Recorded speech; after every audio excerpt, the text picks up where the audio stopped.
안녕하세요. 다산에듀의 이창선 교수입니다. 자, 이번 시간에는 위험물 안전관리 법령 시행 규칙에 대해서 같이 공부해 보도록 하겠습니다. 자, 먼저 위험물법 시행규칙 제2조 용어의 정의에 대한 내용인데 이 부분 같은 경우에는 이제 시험에 나온 적은 없으니까 한번 눈으로 쭉 읽어보시고 넘어가시면 될 것 같습니다. 자, 먼저 도로의 이제 정의인데 도로라고 하는 것은 먼저 도로법에 따른 도로가 있고요. 그리고 항만법에 따른 항만시설 중에서 임항교통시설에 해당하는 도로, 그리고 사도법의 규정에 의한 사도, 그리고 일반 교통에 이용되는 너비 2m 이상의 도로로서 자동차의 통행이 가능한 것을 통틀어서 이제 도로라고 정의를 하고 있고요.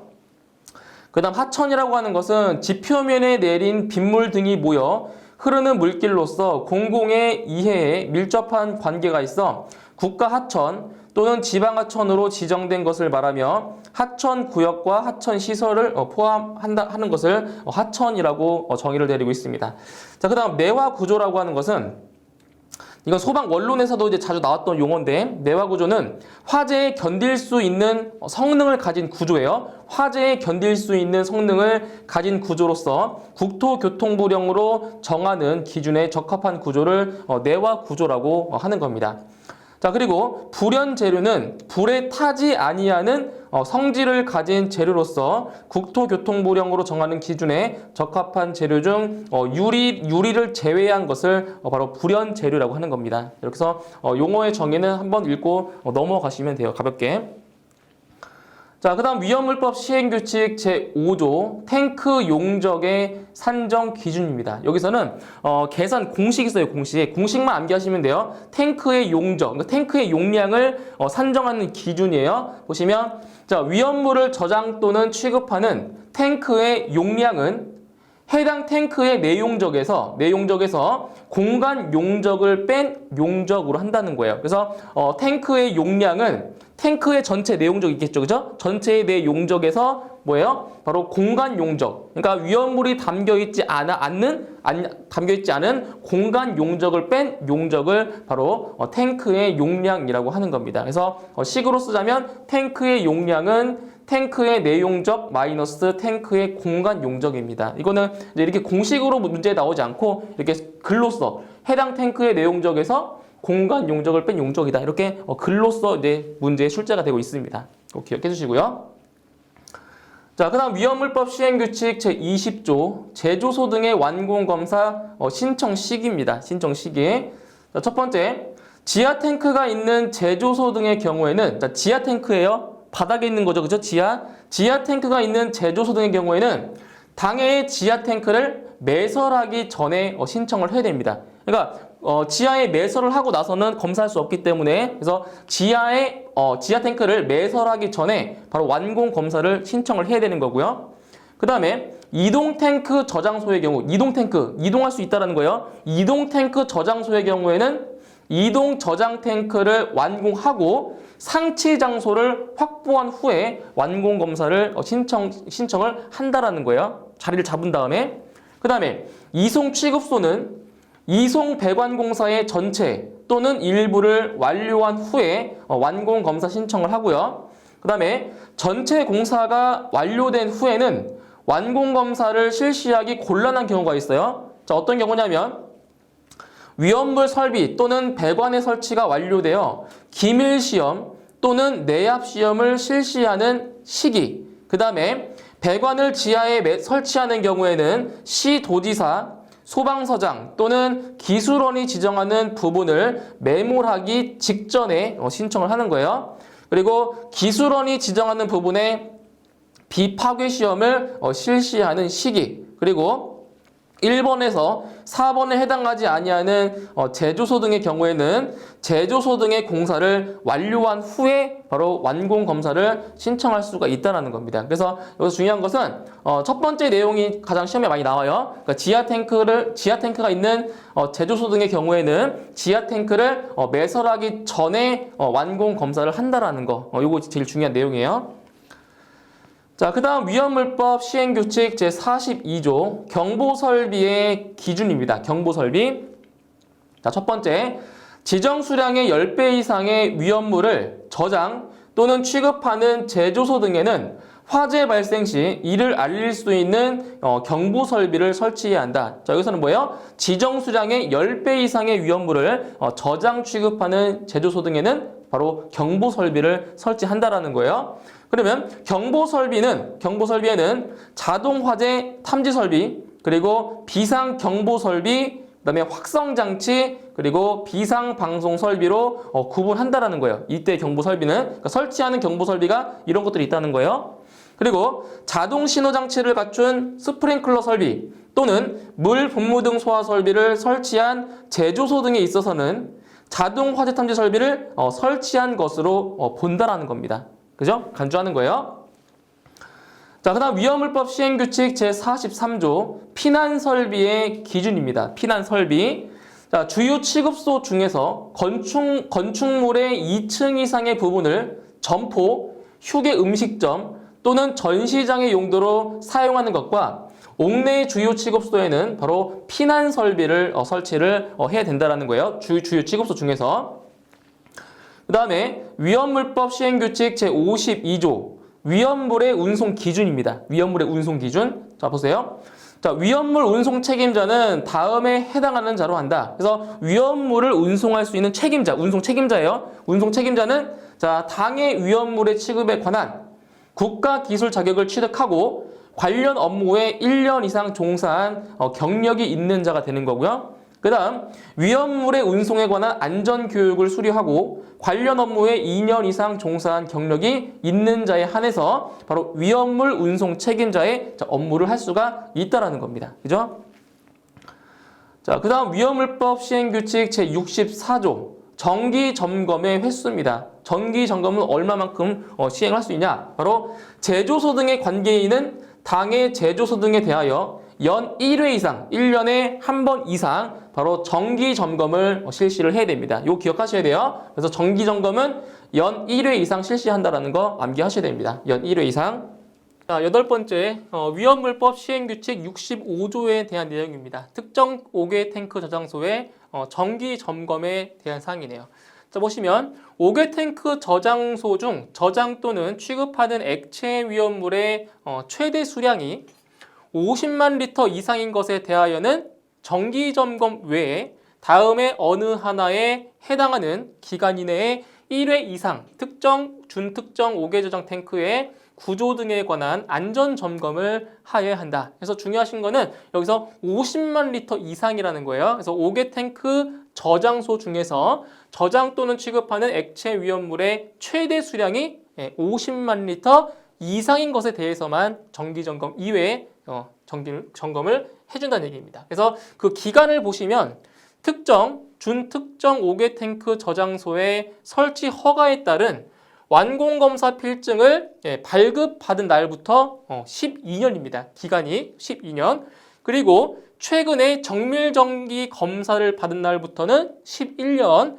그리고 특정, 준특정 5개 저장 탱크의 안전조치를 한 후 구조안전점검 시기 연장 신청을 하여 해당 안전조치가 적정한 것으로 인정받는 경우에는 최근에 정밀 정기검사를 받은 날부터 13년이 되는 겁니다. 그래서 암기를 하신 내용은 바로 이 50만 리터 이상이라는 것과 그리고 여기 특정, 준특정 5개 탱크 저장소에 설치 허가에 따른 완공검사 필증을 발급받은 날부터 12년이라는 것을 암기를 해주시면 되는 겁니다. 자, 그 다음 위험물법 시행규칙 66조 정기 점검의 내용에 대한 사항입니다. 자, 보세요. 제조소 등의 위치, 구조 및 설비가 기술 기준에 적합한지를 점검하는데 필요한 정기 점검의 내용, 방법 등에 관한 기술상의 기준과 그 밖의 점검에 관하여 필요한 사항은 바로 소방청장이 정하여 고시한다라는 겁니다. 그죠? 소방청장이 정하는 거예요. 그리고 위험물법 시행규칙 67조 정기 점검의 실시자입니다. 그러니까 정기 점검을 실시할 수 있는 자가 누구인지를 지금 나온 거예요. 보세요. 제조소 등의 관계인은 당해 제조소 등의 정기 점검을 위험물 안전관리자 또는 위험물 운송자로 하여금 실시하도록 하여야 한다. 그래서 정기 점검을 실시할 수 있는 자는 위험물 안전관리자와 그리고 위험물 운송자입니다. 이 두 명을 기억을 해주시면 돼요. 정기 점검 실시자예요. 다음 위험물법 시행규칙 68조. 자, 정기 점검의 기록 유지에 대한 사항이네요. 자, 보시면 정기 점검 기록은 다음의 구분에 의한 기간 동안 이를 보존하여야 한다. 그래서 정기 점검의 그 기록 결과를 보존해야 하는 기간이 나와 있는 거예요. 보시면 5개 저장 탱크의 구조 안전 점검에 관한 기록은 25년 동안 보존하게 되어 있고요. 그리고 1번.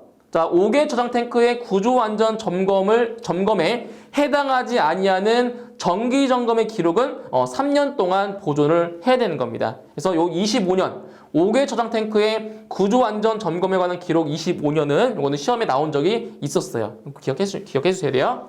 자, 12번째 위험물법 시행규칙 70조에 대한 내용입니다. 정기 검사의 시기죠. 정기 검사의 시기. 자, 정기 검사를 받아야 하는 특정, 준특정 5개 탱크 저장소의 관계인은 다음의 구분에 따라 정밀 정기 검사 및 중간 정기 검사를 받아야 한다. 자, 두 가지가 있어요. 정밀 정기 검사가 있고요. 그 다음에 중간 정기 검사가 있는데 첫 번째, 자, 정밀 정기 검사는 다음에 어느 하나에 해당하는 기간 내에 몇 회? 1회를 받게 되어 있습니다. 자, 어떤 기간이냐면 자, 특정, 준특정 5개 탱크 저장소의 설치 허가에 따른 완공검사 필증을 발급받은 날부터 12년이고요. 그리고 최근에 정밀 정기 검사를 받은 날부터는 11년 이내가 되는 겁니다. 자, 그 다음 두 번째로 중간 정기 검사가 있는데 마찬가지로 다음에 어느 하나에 해당하는 기간 내에 1회를 받게 되어 있습니다. 첫 번째, 특정, 준특정 5개 탱크 저장소에 설치 허가에 따른 완공검사 필증을 발급받은 날부터 4년 이내가 되는 거고요. 그리고 최근에 정밀 정기검사 또는 중간 정기검사를 받은 날부터 4년 이내에 1회 검사를 받게 되어 있습니다. 자, 그 다음에 13번째 위험물법 시행규칙 73조입니다. 자, 자체 소방대의 설치 제외 대상인 일반 취급소가 됩니다. 자체 소방대의 설치 제외 대상이고 제외 대상. 자, 총 5가지가 나와 있어요. 첫 번째, 보일러, 버너, 그 밖의 이와 유사한 장치로 위험물을 소비하는 일반 취급소가 되고요. 두 번째, 이동 저장 탱크 그 밖에 이와 유사한 것에 위험물을 주입하는 일반 취급소. 그리고 세 번째로는 용기에 위험물을 옮겨 담는 일반 취급소. 그다음 네 번째, 유압장치, 윤활유 순환장치, 그 밖에 이와 유사한 장치로 위험물을 취급하는 일반 취급소가 되고요. 이제 마지막으로 광산안전법의 적용을 받는 일반 취급소. 이렇게 해서 자체 소방대의 설치 제외 대상인 일반 취급소 5가지가 있습니다. 5가지. 자, 다음 위험물법 시행규칙 별표 1의 2에 대한 사항입니다. 자, 보시면 위험물 제조소 등의 변경 허가를 받아야 하는 경우입니다. 어디냐면 제조소 또는 일반 취급소에 대한 사항이에요. 다시 위험물 제조소 등의 변경 허가를 받아야 하는 경우예요. 변경 허가. 자, 첫 번째, 제조소 또는 일반 취급소의 위치를 이전하는 경우 있고요. 두 번째, 건축물의 벽, 기둥, 바닥, 보 또는 지붕을 증설 또는 철거하는 경우. 다음 세 번째, 배출 설비를 신설하는 경우가 있고요. 네 번째, 위험물 취급 탱크를 신설, 교체, 철거 또는 보수하는 경우. 다섯 번째, 위험물 취급 탱크의 노즐 또는 맨홀을 신설하는 경우. 근데 이런 경우에는 노즐 또는 맨홀의 직경이 250mm를 초과하는 경우에 하나입니다. 중요한 것은 기억하셔야 돼요. 250mm 이 수치를 꼭 기억하셔야 돼요. 그래서 노즐 또는 맨홀의 직경이 250mm를 초과하는 경우에만 해당이 된다는 거예요. 250mm. 다음 여섯 번째, 위험물 취급 탱크의 방유제의 높이 또는 방유제 내의 면적을 변경하는 경우. 다음 일곱 번째, 위험물 취급 탱크의 탱크 전용실을 증설 또는 교체하는 경우. 다음 여덟 번째, 자, 300m. 자, 지상에 설치하지 아니하는 배관의 경우는 30m고요. 그 외에는 300m를 초과하는 위험물 배관을 신설, 교체, 철거 또는 보수하는 경우. 그다음 9번째, 불활성 기체의 봉입 장치를 신설하는 경우. 그다음 10번째, 알킬 알루미늄 등을 취급하는 설비의 주위에 누설 범위를 국한하기 위한 설비를 신설하는 경우. 그다음 11번째, 아세트 알데히드 등을 취급하는 탱크에 냉각 장치 또는 보냉 장치를 신설하는 경우. 그다음 12번째, 아세트 알데히드 등을 취급하는 탱크를 지하에 매설할 때 탱크 전용실을 증설 또는 교체하는 경우. 그다음 13번째, 제조소의 주위에 담 또는 토제를 신설, 철거 또는 이설하는 경우. 그리고 14번째, 히드록시라민 등을 취급하는 설비의 온도 및 농도의 상승에 의한 위험을 방지하기 위한 설비를 신설하는 경우. 상당히 많아요. 많은 것 중에서 제가 그 표시해놓은 부분 위주로 암기를 하시면 돼요. 자, 그 다음 15번째, 히드록시라민 등을 취급하는 설비에 철 이온 등의 혼입에 의한 위험한 반응을 방지하기 위한 설비를 신설하는 경우. 16번째, 방화상 유효한 담을 신설, 철거 또는 이설하는 경우. 17번째, 위험물의 제조 설비 또는 취급 설비를 증설하는 경우. 18번째, 옥내 소화전 설비, 옥외 소화전 설비, 스프링클러 설비, 물 분무 등 소화 설비를 신설, 교체 또는 철거하는 경우. 마지막으로 19번째는 자동 화재 탐지 설비를 신설 또는 철거하는 경우. 자, 이러한 경우에 대해서는 뭐 해주는 거예요? 바로 위험물 제조소 등의 변경 허가를 받아야 하는 경우입니다. 아시겠죠? 좀 많아요, 내용들이. 이렇게 해서 암기를 해주시고요. 그다음에 위험물법 시행규칙 별표 4, 제조소의 위치, 구조 및 설비의 기준입니다. 자, 첫 번째로는 위험물 제조소의 안전거리가 나와 있어요. 안전거리. 그러니까 위험물 제조소로부터의 그 거리를 얘기해 주는 거예요. 안전거리. 자, 첫 번째, 학교, 병원, 극장, 그 밖의 다수인을 수용하는 시설로서 다음에 해당하는 것에 있어서는 30m 이상 안전거리를 둔다는 거예요. 그럼 어떤 것들이 있냐면 먼저 학교가 있고요. 그다음에 병원급 의료기관, 그리고 공연장, 영화 상영관, 그리고 그 밖에 이와 유사한 시설로서 300명 이상의 인원을 수용할 수 있는 것. 그리고 아동복지시설, 노인복지시설, 장애인복지시설, 한부모 가족복지시설, 어린이집, 성매매 피해자 등을 위한 지원시설, 그다음 정신보건시설, 보호시설, 그 밖에 이와 유사한 시설로서 20명 이상의 인원을 수용할 수 있는 것. 이러한 장소로부터는 바로 안전거리 30m 이상이 돼야 된다는 거고요. 그 다음에 유형문화재와 기념물 중 지정문화재에 있어서는 50m 이상 이격시켜야 되는 겁니다. 이거 시험에 잘 나오는 거예요. 유형문화재와 기념물 중 지정문화재에 있어서는 50m 이상 안전거리가 돼야 돼요. 자, 그 다음 고압가스, 액화석유가스 또는 도시가스를 저장 또는 취급하는 시설로서 다음에 해당하는 것에 있어서는 20m 이상 안전거리를 유지해야 됩니다. 이 아래에 있는 내용은 크게 중요한 내용은 아니에요. 중요한 것은 뭐 고압가스나 액화석유가스, 도시가스를 저장 또는 취급하는 시설에는 바로 안전거리 20m 이상 확보를 해야 된다는 얘기입니다. 이 내용을 쭉 읽어보시면 되고요. 자, 그 다음 네 번째, 사용 전압이 7000V 초과 35000V 이하의 특고압 가공전선에 있어서는 안전거리가 3m 이상이 돼야 되고요. 자, 그리고 사용 전압이 35000V를 초과하는 특고압 가공전선에 있어서는 5m 이상 안전거리를 유지해야 되는 겁니다. 자, 그리고 2번에서 4번의 규정에 의한 것 외에, 그거 외에 건축물, 그 밖의 공작물로서 주거용으로 사용되는 것은 바로 10m 이상 안전거리를 유지를 하는 겁니다. 안전거리 꼭 기억하셔야 돼요. 자, 두 번째 이제 보유공지입니다. 보유공지. 자, 위험물을 취급하는 건축물, 그 밖에 시설의 주위에는 그 취급하는 위험물의 최대 수량에 따라서 너비의 공지를 보유해야 한다. 그래서 지정 수량이 얼마냐에 따라서 보유해야 하는 그 너비의 공지가 달라요. 그래서 지정 수량의 10배 이하이면 3m 이상 너비의 공지를 보유해야 되고요. 그리고 지정 수량의 10배를 초과하게 되면 5m 이상의 공지를 보유해야 되는 겁니다. 그래서 지정 수량의 배수에 따라서 공지의 너비가 다른 겁니다. 보유 공지가. 이거 기억하셔야 돼요.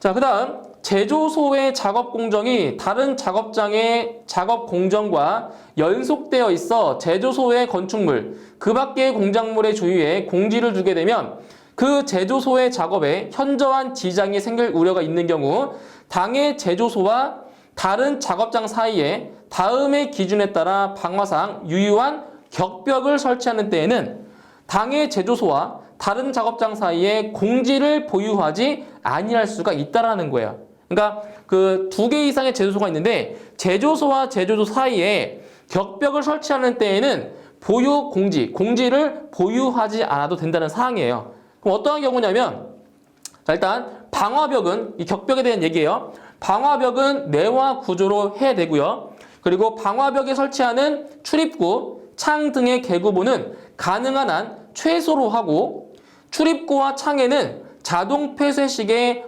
갑종 방화문을 설치를 해야 되고요. 그리고 방화벽의 양단 그리고 상단이 외벽 또는 지붕으로부터 얼마?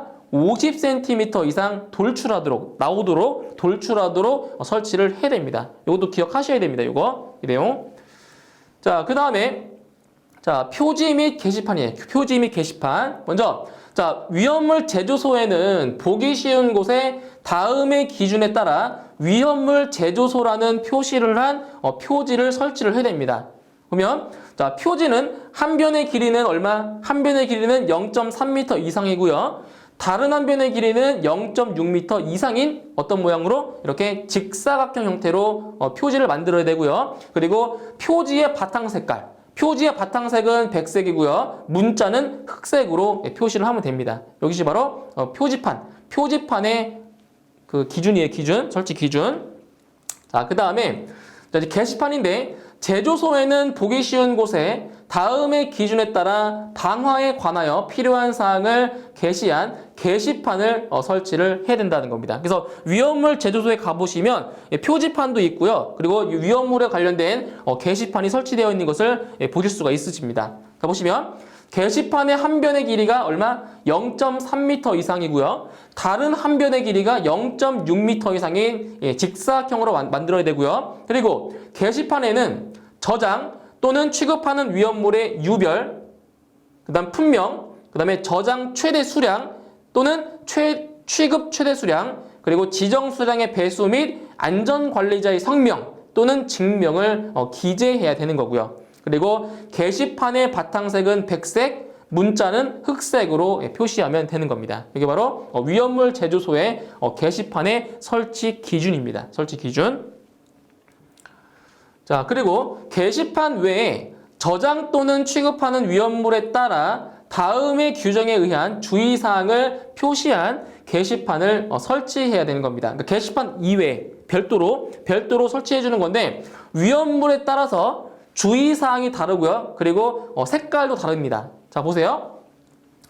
자, 제1류 위험물 중에서 알칼리 금속의 과산화물, 그리고 금수성 물질인 제3류 위험물, 3류 위험물 중에서 자, 금수성 물질을 저장 취급하는 장소에는 바로 물기 엄금이라는 그런 주의사항을 써놔야 돼요. 근데 그때 색깔은 청색 바탕에 백색 문자로 표시를 해주고요. 그 다음에 인화성 고체를 제외한 제2류 위험물 같은 경우에는 화기주의라고 표시를 해야 되고요. 화기주의. 그리고 인화성 고체인 제2류 위험물, 그리고 제3류 위험물 중에서 자연 발화성 물질, 그리고 제4류 위험물, 제5류 위험물은 바로 화기엄금이라는 표시를 해주는 겁니다.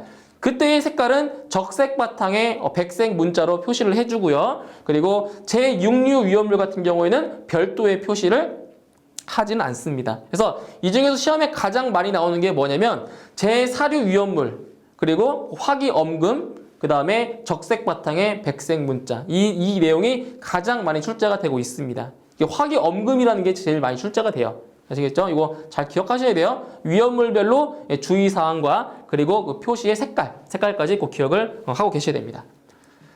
자, 그 다음 건축물의 구조입니다. 자, 건축물의 구조에서는 이게 시험에 딱 한 번에 나온 적이 있어요. 뭐냐면 바로 건축물은 지하층이 없도록 한다. 지하층이 없는 구조를 해야 된다. 그래서 위험물 제조소는 반드시 지하층이 없어야 됩니다. 이 내용이 시험에 나온 적이 있어요. 자, 볼게요.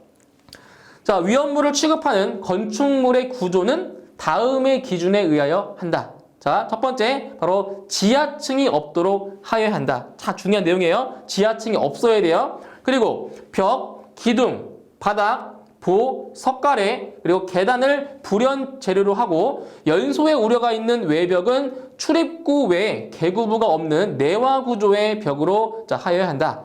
그 다음 지붕은 폭발력이 위로 방출된 정도의 가벼운 불연 재료로 덮어야 하고 출입구와 비상구에는 갑종 방화문 또는 을종 방화문을 설치하되 연소의 우려가 있는 외벽에 설치하는 출입구에는 수시로 열 수 있는 자동 폐쇄식의 갑종 방화문을 설치를 해야 되는 거고요. 그리고 위험물을 취급하는 건축물의 창 그리고 출입구에 유리를 이용하는 경우에는 망입 유리로 해야 된다 이겁니다. 망입 유리. 그 다음에 액체의 위험물을 취급하는 건축물의 바닥은 위험물이 스며들지 못하는 재료를 사용하고 적당한 경사를 두어 그 최저부에 집유 설비를 해야 된다는 겁니다. 그러니까 기름을 모아야 된다는 얘기예요. 자, 그 다음 채광, 조명 및 환기 설비에 대한 사항입니다. 자, 채광, 조명, 그리고 환기 설비예요.